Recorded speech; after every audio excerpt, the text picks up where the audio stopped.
Everyone. This is Tara Livingston. And this is Stroke of Genius, a memoir. Uh, Many of you have seen the interview that I did with the lovely Erin Nash-Jones about Foreign Accent Syndrome. It's a great interview and so informative, and but I'm aware that it's an hour and a half. We were having so much fun. So I thought, with your permission, I'm going to give a highlight reel. So let's start at the beginning. So you sounded like anybody else from California. I did. Yes. And until about 8 years ago. Yes. And there was a severe allergic reaction to a spray in the hospital. And I couldn't breathe. And they took me to the emergency. I was there because my husband had surgery. They took me to the emergency room. And afterwards, I had such a hard time speaking, like everything swollen in my jaws and in my face and everything. And I sounded like a deaf person talking, or maybe a Downs person. And I was sent to vocal cord specialists and speech therapy. And Yes. because one of the biggest problems was I could not say the letters of my name. Huh. You know, we call people and you have to make doctor's appointments, and I can't say E's and I can't say R's. And R's was one of the letters I couldn't say. And Yeah. the speech therapist, she taught me exercises so that I could say certain things and how to enunciate more so I'd be more clear to other people. But Yes. she said, she had me say the letter A into her computer for as long as I can. And I Yeah. sound like Tarzan. And she said, you have over 30 spasms in 30 seconds. She says, I don't know how to fix that. I don't know how to teach you how to overcome that when you're having all these spasms in your vocal cords. And So so anyone who has the foreign accent syndrome understands this question. We get this question a lot in called "Where are you from?" Someone mentioned that perhaps this is not such a common question in Europe, where there's lots of small of languages in the countries, but certainly in the North America. Uh, uh, um, that geographically, most people in North America speak fairly close to each other. So to come with this kind of accent is very weird. Anyway, I will let Erin talk about the fact that, oh, yes, we love that question. Where are you from? I tell them that I am from Huntington Beach, California, and they all say, even the neurological doctor said, know why I'm there. I say, no, where are you really from? And I like, no, seriously, I really am from there. And I'm like, and you should know because you know why I'm here, you know? Yes. But, and I said, but I Yes. do have a neurological condition that makes me talk like this, like I'm a So foreigner. those people who hate those conversations, how do they classify where do they think you're from, or where the accent is from? For me, I say Eastern European. I don't know, like Polish, Russian, maybe Ukrainian. Yeah. This is how I describe me. Where do people say the accent is from? That is where I say the accent is in the ear of the hearer. Until I came to Oklahoma, nobody had ever said German to me before. Ah, Now, when I went shopping with my sister in downtown LA, we were looking for fabric for something, and all these people kept saying, "Oh, this is from England. That is just why do they think?" I said, "They think I'm from England and that I want something from back home." And she goes, because so she got so tired, and I'm like, no, no, that's not what I want. But it's interesting because a lot of the fabric merchants that we were talking to were Indian or Middle Eastern. And to them, I sound very British. And I did not have the Yes, Arstin. it's And very. it's just so, but it's funny. My sister and I, people used to think we were twins. We're 17 months apart in age. And Yes. we're sitting someplace. My mom does, we got my dad's coloring. My mom's got olive skin and dark hair and different color eyes. And the three of us sitting in someplace, and I said, Mom, and the guy goes, "You guys are related?" And I'm like, God, all it took was my accent to change. And now people don't think my sister and I are even related. And before that, they used to ask all the time if we were twins. Oh my And goodness. Erin is so articulate about her condition. Uh, and of course, the focus of the video is foreign accent syndrome. But I am finding that it is often a symptom of other conditions. Erin has general dystonia, which is related to Parkinson's. So she has muscle spasms and a lot of difficulties throughout her body. And I've interviewed people with functional neurological disorder.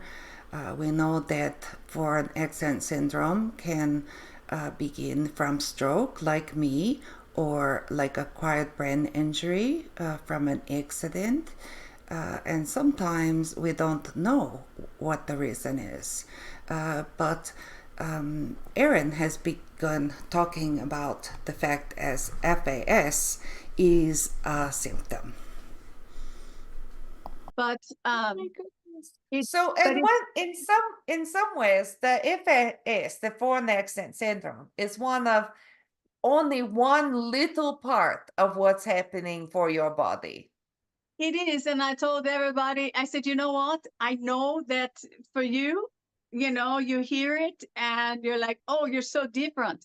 I said, but for me, it's the least of my troubles, you know? This Our foreign accent syndrome is the thing that is obvious to other people, to doctors, specialists, neighbors, people you haven't seen for a long time, even your family. It is the symptom that you have your attention for. But for sufferers of foreign accent syndrome, it is only one thing that is happening for you in this in the condition. There's a it's very funny when you have nobody, if you meet somebody that you've seen before and you can't even recognize you. It's very funny. All right, let's talk about foreign accent syndrome as the obvious symptom. This, it's fun. I'm just starting to arrive this to the same, because it's the obvious one. It's the thing that people notice is my Yeah. sound of voice. And because for context for the people who have never really heard about me, is I was a preacher. So I relied on my voice. I was public speaker. So um it's very obvious for people who have I had a woman come to a concert about a month and a half ago. Literally, she would not respond to me. So I'm there with two other friends, and we meet this other person, and I start speaking. I ask a question, and this friend of mine started responding to the other two friends, but she would not actually have conversation with me because she was so freaked out. She was so freaked out with the sound of my voice. It took, Yes, and then it, like, literally my other friend kind of made a joke and said, I just want to reintroduce this my friend Tara to you. Like, because she was responding as if I'd never met I know. her before and I knew her. It Yeah, was freakish. it, But it is interesting. it is the um thing that notice. I understand that my body is going through a whole bunch of new things, right? I know this. And I Yes, know also that I have, because of my stroke, that I have unseen disabilities that I'm right, aware of. of course, Uh, but you don't see those. You see of the course. foreign accent syndrome because Yes, this is the one that you notice. exactly. And I mean, for me, I get a lot of spasms in my face, and like my face would droop on one side. And people will say, "Oh, you're having a stroke." I said, "Not having a stroke." It does make me Yes. sound funny, but I have to tell them because I used to go to aquatherapy in the swimming pool 3 days a week. And when I graduated out of being in a hospital and being in with a class, I didn't really know what to expect. First, I had gone to a class for neurological patients. And so I thought that they would be like, you know, what is it, like cerebral palsy and things like that. No, most of them were car accidents, and they had surgery, and they're you know doing stuff. So I'm the only one who really is like doing all this stuff, and so I'm the one in the class, and the teacher, she was, now tell everybody where you are from again. I forget, you told me. I said, I am from Huntington Beach, California. And she looks at me, she goes, no, that's not what you said. I said, yes. I said, that's where I'm from. And so that's the It's first so time I had funny. tried doing. I was in the warm water and had tried submerging my face down to here, because they had kept you walking in shallow water. And to do these certain exercises, we had to go down to the deeper end. And then I could, because Yes. there were so many short people in the class, there wasn't enough room in the shallow end. So I had to be farther, farther, You, farther down. you're a Viking giant. And Yes. I'm not that tall. I'm not. I'm just under 5'8". But um, it's hilarious because especially when I get my voice back, and they know now. And I did have to, every time when I moved to Oklahoma, none of these people have ever met me without an accent. In the midst of having the conversation with Erin, where she articulated so many things that are happening in the body that is rebelling, we began to talk about faith, anger, and hope. So join us as we talk about our relationships with God and how sometimes we say, "Are you kidding me?" And you said, and you had. I understand that you've had this um, re, relationship with God where we're grateful. We say, "Oh, thank you, God, for this," but it also gives you permission to go, Are you effing kidding me, God? This, Oh, believe me. And we've been there so many times because yes, this is only one of many things I have been through. I've had my knee rebuilt and had to learn to walk again, and it took a year. And all this other stuff, things that other people don't do. And, like maybe you would have one thing like this in your lifetime, but me, I've had my whole life has been one after another, after another, after another. And yeah, but you do question God. oh, for sure, I understand. I But understand. I was a but priest. My goodness, I understand this. but we And have I to used say, to, I, my joke was, I've always said, you say, okay, God, not one more thing. I can't do one more thing. And God says, huh, sees well, that as a challenge, right? and actually, I have this. It's a quote from Mother Teresa. It says, "God said He would never give you more than you can handle, but I wish He didn't trust me quite so much." Yes, And that's right. like, That's if right. Mother I Teresa can understand. say that, and that's what I say, because I'm like, really? And final words as we wrap up this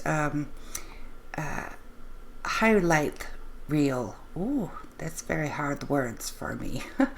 uh, let's give some final words to lovely Erin. I also have to believe that God has not given us. What is it? Now I just forgot my verse that I stand on. That all things work for the good for them that believe. And so that is where my hope is. Somehow this is working for the good. You and me talking, letting other people know you're not alone, you're not making it up, you're not Oh, crazy. Um, you know, maybe that is why God has said, I will send you. yes, I think Erin, you sent it to me. I've been sent to you. My dog is very happy that we've gotten better. We've met. This is all very good. I'm very excited. Thank you so much for taking all of this time.